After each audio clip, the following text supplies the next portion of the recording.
Hello friend, तो चलिए आज के इस वीडियो में हम पढ़ेंगे class 10th NCERT history book का चैप्टर सेकंड। चैप्टर का नाम है भारत में राष्ट्रवाद। फ्रेंड, जितने भी चैप्टर हैं वो सारे बहुत ज़्यादा बड़े बड़े चैप्टर हैं, तो नोट्स भी लेंदी होंगे। हम लोग इसको थ्योरी के टाइप में पढ़ेंगे क्योंकि इसको पॉइंट के अकॉर्डिंग नहीं लिख सकते हैं, तो आप थ्योरी के टाइप पढ़िएगा। आपको नोट्स बनाने हैं खुद समझने के लिए। आप क्या करेंगे, पहले बुक से चैप्टर को पढ़ लीजिएगा, उसके बाद ही आप वीडियो पॉज करके नोट्स बनाइएगा। तो चलिए स्टार्ट करते हैं। भारत में राष्ट्रवाद। भारतीय इतिहास में अंग्रेजी शासन के पहले भारत एक बड़ी शक्तिशाली और विकसित देश था। जब भारत पर गुप्त साम्राज्य दिल्ली सल्तनत का शासन था, परंतु ब्रिटिश सरकार EIC यानी ईस्ट इंडिया कंपनी जो 1600 में आई थी बनकर आई और आर्मी बढ़ाने लगी। ये व्यापार के उद्देश्य से आए थे, यानी EIC वो व्यापार के उद्देश्य से आए थे और मसाले खरीदते तथा उसे यूरोप में बेचते थे। बाद में कपास का व्यापार भी करने लगे थे। धीरे धीरे इन्होंने क्या किया, कब्जा जमाना शुरू कर दिया, जिसके कारण 1757 में प्लासी का युद्ध हुआ था और अंग्रेज़ों ने बंगाल पर कब्जा कर लिया। परंतु जिससे ब्रिटिश राज स्थापित हो गया। प्लासी का युद्ध जो है अंग्रेज जीत गए थे। उसके बाद ब्रिटिश राज स्थापित हो गया था। परंतु आज भारत एक स्वतंत्र राष्ट्र है। सबसे पहले है प्रथम विश्व युद्ध, जो 1914 से 1918 तक हुआ था। 28 जुलाई 1914 स्टार्ट हुआ था और 11 नवंबर 1918 में समाप्त हुआ।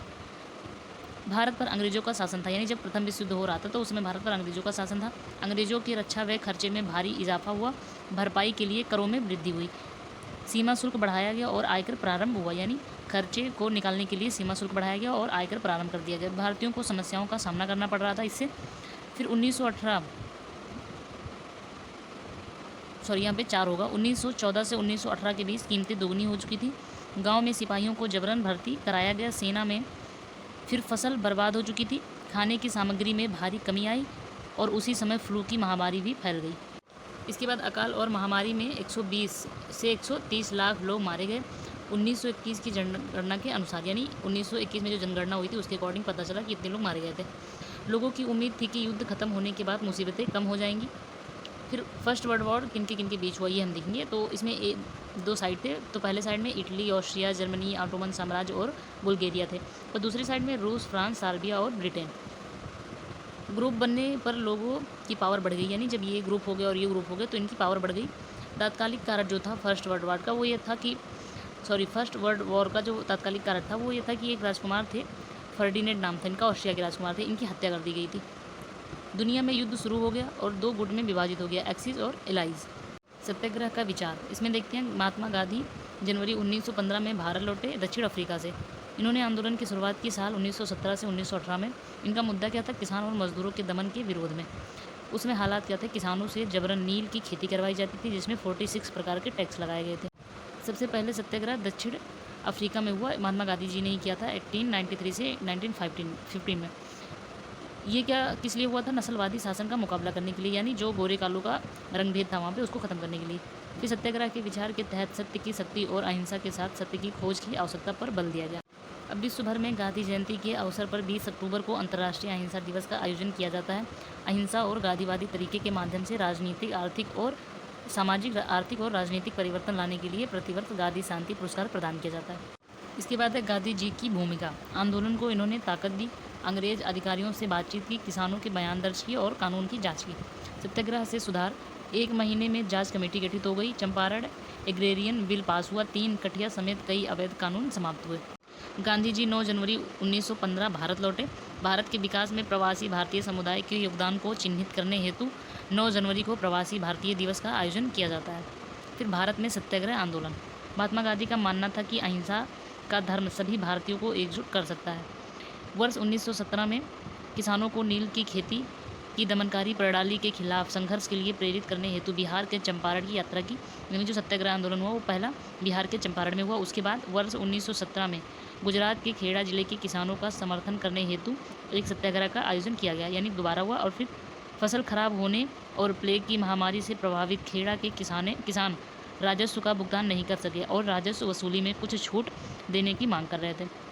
फिर तीसरी बार कब हुआ, वर्ष 1918 में कपास मिल श्रमिकों के बीच सत्याग्रह हेतु वे अहमदाबाद चले गए। यानी एक बार बिहार में हुआ, बिहार के चंपारण में, दूसरी बार गुजरात के खेड़ा जिले में और तीसरी बार अहमदाबाद में। उसके बाद है रॉलेट एक्ट, यानी काला कानून भी कहते हैं इसको। 1919 में अंग्रेजी सरकार ने एक कानून पास किया जिसका नाम रॉलेट कानून था। इस कानून के जरिए सरकार को राजनीतिक गतिविधियों को कुचलने और राजनीतिक कैदियों को 2 साल तक बिना मुकदमा चलाए जेल में बंद रखने का अधिकार मिल गया। रॉलेट एक्ट, इसमें कोई भी अपील या दलील नहीं थी। महात्मा गांधी ने ऐसे अन्यायपूर्ण कानूनों के खिलाफ अहिंसा ढंग से नागरिक अवज्ञा चाहते थे। इसके लिए इन्होंने रॉलेट सत्याग्रह 6 अप्रैल 1919 को शुरू किया। रॉलेट सत्याग्रह के विरोध में लोगों ने क्या किया, अपनी दुकानें बंद कर दी, रैली जुलूस का आयोजन किया, सभी लोग हड़ताल पर चले गए। अमृतसर में स्थानीय नेताओं को हिरासत में ले लिया गया। गांधी जी के दिल्ली में प्रवेश करने पर पाबंदी लगा दी गई। यानी जब इन लोगों ने रॉलेट सत्याग्रह स्टार्ट किया तो उसके बाद अंग्रेजी सरकार ने ये सारे काम किए। फिर 10 अप्रैल को पुलिस ने अमृतसर में शांतिपूर्ण जुलूस पर गोली चला दी। लोगों ने बैंकों, डाकखानों, रेलवे स्टेशन पर हमला किए। लोग हिंसा पर उतर आए, यानी इनकी गोली चलाने की वजह से लोग हिंसा पर उतर आए थे। फिर पूरी स्थिति पर काबू पाने के लिए अंग्रेजी सरकार ने मार्शल लॉ लागू कर दिया। मार्शल लॉ में मिलिट्री के सबसे उच्च पद के अफसर को सरकार का मुख्य बना दिया जाता है। भारत में उस समय यह पद जनरल डायर को दिया गया था। 13 अप्रैल 1919 को जलियांवाला बाग की घटना हुई। हिंसा को फैलते देख महात्मा गांधी ने आंदोलन को बंद कर दिया। कब? 18 अप्रैल 1919 को। जलियांवाला बाग हत्याकांड क्या है? 13 अप्रैल 1919 को अमृतसर के जलियांवाले बाग में बैसाखी का मेला देखने के लिए लोग जुटे थे। यह मैदान चारों तरफ से बंद था। शहर से बाहर होने के कारण वहाँ जुटे लोगों को नहीं पता था कि उस इलाके में मार्शल लॉ लागू किया गया है। मार्शल लॉ में क्या होता था, इसके नियम में बहुत सारे लोग एक साथ जमा नहीं हो सकते थे, और वहाँ मेला देखने के लिए बहुत सारे लोग जमा हुए। तो जनरल डायर ने अपने अंग्रेजी सैनिकों को उन पर अंधाधुंध गोली चलाने का आदेश दे दिया था।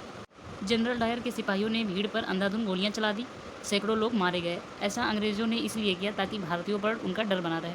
जलियांवाला बाग की खबर फैली तो उत्तर भारत के शहरों में लोग सड़कों पर उतरने लगे, हड़तालें हुई, सरकारी इमारतों पर हमला किया गया। इसके बाद असहयोग आंदोलन शुरू होता है 1920 में। जितने भी आंदोलन हुए थे वो सब एक के बाद एक हुए थे। तो अब सन याद रखिएगा, अंग्रेज़ों का साथ नहीं देना, यानी असहयोग आंदोलन में क्या था कि अंग्रेज़ों का साथ नहीं देना है। अपनी प्रसिद्ध पुस्तक हिंद स्वराज 1919 में महात्मा गांधी ने कहा था कि भारत में ब्रिटिश शासन भारतीयों के सहयोग से ही स्थापित हुआ है। भारतीय सहयोग वापस लेने से ब्रिटिश शासन ढह जाएगा और स्वराज स्थापित हो जाएगा।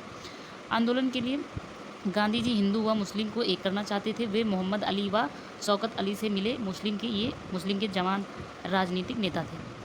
असहयोग आंदोलन में मुस्लिमों का बहुत योगदान रहा, इसलिए इसे असहयोग खिलाफत आंदोलन भी कहते हैं।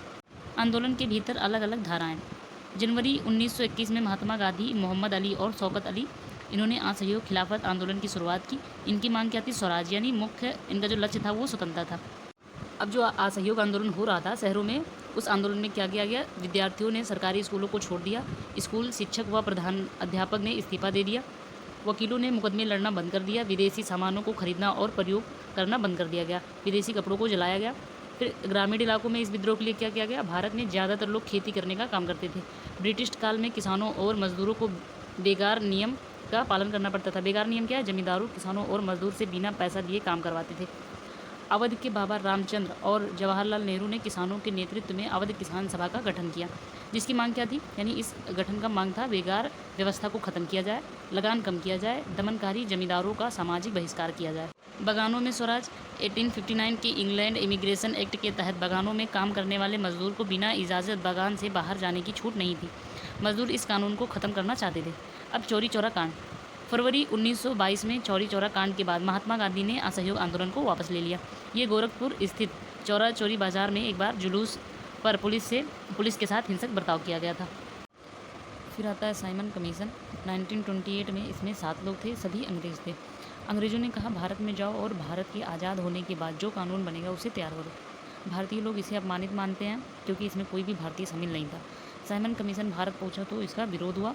साइमन कमीशन वापस जाओ। इसमें लाला लाजपत जी की मृत्यु हो गई थी। फिर सविनय अवज्ञा आंदोलन देखेंगे 1930 से 1934 तक। यह दांडी यात्रा से शुरू हुई। देश को एकजुट करने के लिए गांधी जी को नमक एक शक्तिशाली प्रतीक दिखाई दिया। नमक का प्रयोग अमीर गरीब सभी करते थे। नमक शक्तिशाली प्रतीक था क्योंकि इसका उपयोग अमीर हो या फिर गरीब सभी करते थे। नमक पर कर और उसके उत्पादन पर ब्रिटिश शासन का सबसे दमनकारी पहलू बताया गया। गांधी जी साबरमती आश्रम से 78 विश्वस्त लोगों के साथ यात्रा शुरू की और 240 किलोमीटर दूर दांडी नामक गुजराती तटीय कस्बे में जाकर ख़त्म हुई। ये 24 दिन तक चली थी। इसमें 10 मील का रोज़ सफ़र करते थे। 6 अप्रैल को दांडी में समुद्री पानी को उबालकर नमक बनाया। लॉर्ड इरविन की गांधी जी से मुलाकात हुई। उसने अवज्ञा आंदोलन वापस लेने को कहा। तब गांधी जी ने अपने साथियों को वापस देने के लिए एक शर्त रखी। गांधी जी इंग्लैंड जाते हैं गोलमेज सम्मेलन में भाग लेने के लिए। 15 मार्च 1931 में इरविन के साथ समझौते पर हस्ताक्षर किया, किंतु यह जल्दी टूट गया और गांधी जी ने दोबारा अवज्ञा आंदोलन शुरू कर दिया। उसके बाद आता है भारत छोड़ो आंदोलन 1942 में करो या मरो का नारा दिया। यह 1945 में समाप्त हो गया। इसमें लोगों ने आंदोलन करने के लिए गुजरात के पट्टीदार और यूपी के जाट आंदोलन में सक्रिय भूमिका निभा रहे थे। इस आंदोलन में जो संपन्न किसान थे उनकी क्या हालत थी, राजस्व ज़्यादा इन्हें राजस्व ज़्यादा इनका था, लगान में कमी थी, कृषि उत्पादन की कीमतें गिर रही थी, किसान सरकार से नाखुश थे, उनके लिए स्वराज की लड़ाई भारी लगान के खिलाफ थे। इसमें गरीब किसानों की क्या हालत थी, अधिक लगान ना हो, जमीन किराया माफ़ करने के लिए इन्होंने कई रेडिकल आंदोलन में हिस्सा लिया। नेतृत्व अक्सर समाजवादी और कम्युनिस्ट के हाथ में था। अंग्रेज भाड़ा विरोधी आंदोलन से नाखुश थे, यानी इन्होंने किराया माफ़ करने के लिए कहा, जिसके लिए इन्होंने भाड़ा विरोधी आंदोलन किया, जिससे अंग्रेज नाखुश थे। उसके बाद व्यवसायी वर्ग थे, उनकी क्या स्थिति थी। प्रथम विश्व युद्ध के दौरान भारतीय व्यापारियों और उद्योगपतियों ने भारी मुनाफा कमाया। वे ताकतवर हो चुके थे, विदेशी वस्तुओं के आयात से सुरक्षा चाहते थे। व्यावसायिक हितों को संगठित करने के लिए 2 संस्था बनाई। पहला 1920 में भारतीय औद्योगिक व व्यापारिक कांग्रेस यानी IICC। फिर 1927 में भारतीय वाणिज्य व उद्योग परिसंघ की स्थापना की, FICCI। प्रमुख उद्योगपति पुरुषोत्तम दास ठाकुर और GD बिरला। इन्होंने आंदोलन को आर्थिक सहायता दी, आयातित वस्तुओं को खरीदने व बेचने से इनकार कर दिया। फिर देखेंगे औद्योगिक श्रमिक वर्ग जो थे उनकी क्या स्थिति थी। सविनय अवज्ञा आंदोलन में नागपुर के लोगों ने बढ़ चढ़कर हिस्सा लिया, विदेशी वस्तुओं का बहिष्कार किया। 1930 में रेलवे कामगारों द्वारा आंदोलन किया गया। 1932 में गोदी कामगारों द्वारा। फिर 1930 में ही छोटा नागपुर, जहां टिन कारखाने थे, वहां के कर्मचारियों ने गांधी टोपी पहनी और आंदोलन में आ गए। महिला वर्ग की क्या स्थिति थी, आंदोलन में बड़े पैमाने पर हिस्सा लिया। महिला वर्ग ने जुलूसों में हिस्सा लिया, नमक बनाया और ये जेल भी गई। फिर सविनय अवज्ञा आंदोलन में अछूत, डॉक्टर भीमराव अम्बेडकर व मुस्लिम संगठन शामिल थे। अछूत क्या है, एक समूह राष्ट्र के अछूतों का था। ये कांग्रेस, रूढ़िवादी, स्वर्ण हिंदू, सनातन पंथियों से डरी थी। गांधी जी ने कहा कि अस्पृश्यता को खत्म किए बिना 100 साल तक भी स्वराज की स्थापना नहीं की जा सकती है। अछूतों को हरिजन कहा, यानी विष्णु के लोग, ईश्वर के संतान। समान अधिकार को दिलाने के लिए सत्याग्रह आंदोलन चलाया, जिसमें बहुत सारे दलित नेता अपने समुदाय की समस्याओं का अलग राजनीतिक हल ढूंढना चाहते थे, जैसे शिक्षा संस्थानों में आरक्षण और अलग निर्वाचन क्षेत्र। अवज्ञा आंदोलन में इनकी हिस्सेदारी काफ़ी कम थी। फिर डॉक्टर भीमराव अम्बेडकर, इनके बारे में देखेंगे। इन्होंने 1930 में दलितों के लिए दलित वर्ग एसोसिएशन बनाया। दूसरे गोलमेज सम्मेलन में गांधी जी के साथ उनका काफ़ी विवाद हुआ, यानी डॉक्टर भीमराव अम्बेडकर का कहना था कि जो दलित हैं उनको अलग से आरक्षण प्रदान किया जाए, लेकिन गांधी जी ने कहा कि अगर वो अलग से उन्हें आरक्षण प्रदान करते हैं तो इससे समाज में भेदभाव की भावना उत्पन्न होगी। फिर गांधी जी आमरण अनशन पे बैठ जाते हैं, यानी आमरण अनशन यानी बात मान ली जाए वरना प्राण निकलने तक बैठे रहेंगे। डॉक्टर भीमराव अम्बेडकर ने गांधी जी की राय मान ली और सितंबर 1932 में पूना पैक्ट पर हस्ताक्षर किए। दलित वर्ग को प्रांतीय व केंद्रीय विधायी परिषदों में आरक्षित सीटें मिल गई और उनके लिए मतदान सामान्य निर्वाचन क्षेत्रों में होता था। मुस्लिम संगठन, कई मुस्लिम संगठनों ने भी सविनय अवज्ञा आंदोलन में कोई खास उत्साह नहीं दिखाया। 1920 में कांग्रेस, हिंदू महासभा जैसे हिंदू धार्मिक राष्ट्रवादी संगठनों के काफ़ी करीब दिखने लगी थी। हिंदू मुस्लिम के बीच संबंध खराब होते गए और उग्र धार्मिक जुलूस निकाले गए। 1927 में लगा कि एकता स्थापित हो जाएगी, लेकिन ऐसा हुआ नहीं। हिंदू मुस्लिम एकता का प्रयास 1927 में शुरू किया गया मुस्लिम लीग द्वारा, लेकिन यह असफल हो गई। इसके कारण क्या थे, एक मोहम्मद अली जिन्ना जो मुस्लिम लीग के थे, दूसरा MR जयकर जो हिंदू महासभा के थे। सामूहिक अपनेपन का भाव, ये राष्ट्रवाद की भावना से आ सकता है, यानी एक ही राष्ट्र के अंग है। राष्ट्रवाद की भावना संयुक्त संघर्ष द्वारा, सांस्कृतिक प्रक्रियाओं द्वारा, इतिहास व साहित्य, लोक कथा व गीत, चित्र व प्रतीकों द्वारा आ सकती है। राष्ट्र की पहचान तस्वीर से की जाती थी, जैसे भारत की पहचान भारत माता की छवि से की जाती है, जिसे बंकिम चंद्र चट्टोपाध्याय ने बनाया था। मातृभूमि की स्तुति के रूप में राष्ट्रीय गीत वंदे मातरम गीत लिखा गया, अपने उपन्यास आनंद मठ में शामिल किया। रविंद्रनाथ टैगोर ने भारत माता की विख्यात छवि को चित्रित किया फ़ोटो में। और फिर इन्होंने फ़ोटो में भारत माता को सन्यासी के रूप में शांत, गंभीर, देवी, आध्यात्मिक गुणों से युक्त बनाया है। राष्ट्रवाद के विचार को मजबूती कैसे मिली, जैसे भारतीय लोक कथाओं को पुनर्जीवित करने से। भाटो और चार्डो यानी गाना गाने वाले लोग जो थे, उनके द्वारा सुनाई जाने वाली लोक कथाओं से। नटेशा शास्त्री ने the folklores of southern India का प्रकाशन किया, जो तमिल लोक कथाओं का एक संकलन था, यानी जो हमारी लोक गीत थी, जो कथाएं थी, उनके द्वारा भी राष्ट्रवाद की भावना को मजबूती दे सकते हैं। फिर स्वदेशी आंदोलन, इसमें एक झंडा बनाया गया हरा, पीला और लाल कलर का, जिसमें ब्रिटिश भारत के 8 प्रांतों का प्रतिनिधित्व करते कमल के 8 फूल दिखाए गए थे। हिंदू व मुस्लिमों का प्रतिनिधित्व करता एक अर्धचंद्र दर्शाया गया। गांधी जी ने स्वराज का झंडा तैयार किया। तो ये चैप्टर कंप्लीट होता है। मैं आपको पूरे नोट्स दिखा रही हूँ। चैप्टर बड़े बड़े हैं तो इसके लिए नोट्स भी बड़े हो जा रहे हैं, पर आपको क्या करना है, बुक से पढ़ना है, उसके बाद नोट्स बनाने हैं। समझना आपको खुद ही है, तो नोट्स अगर आपके अकॉर्डिंग होगा तो आप उसे समझ जाएंगे, भले ही वो थोड़ा सा लंबा नोट्स ही क्यों ना हो। आपको क्या करना है, वीडियो को पॉज करके अपने नोट्स बना लेने हैं। अगर नोट्स से रिलेटेड कोई भी क्वेश्चन या फिर कन्फ्यूजन होता है तो आप कमेंट करके पूछ सकते हैं।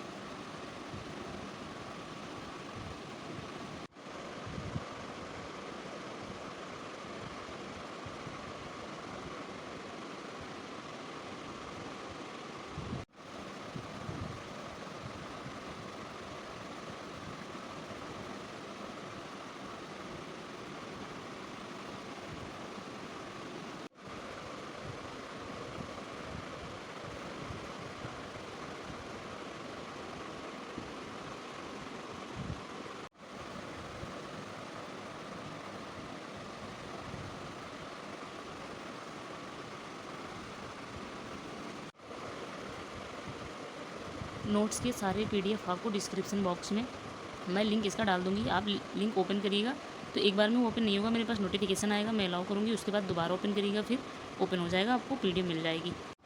अगर आपको मेरे नोट्स अच्छे लगते हैं तो आप वीडियो को लाइक करें, शेयर करें और चैनल को सब्सक्राइब करें।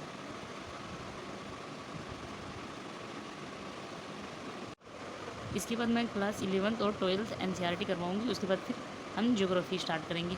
मैं धीरे धीरे सारे सब्जेक्ट के नोट्स डाल दूँगी, सारे सब्जेक्ट के नोट्स वीडियो में अपलोड कर दूँगी इस पर।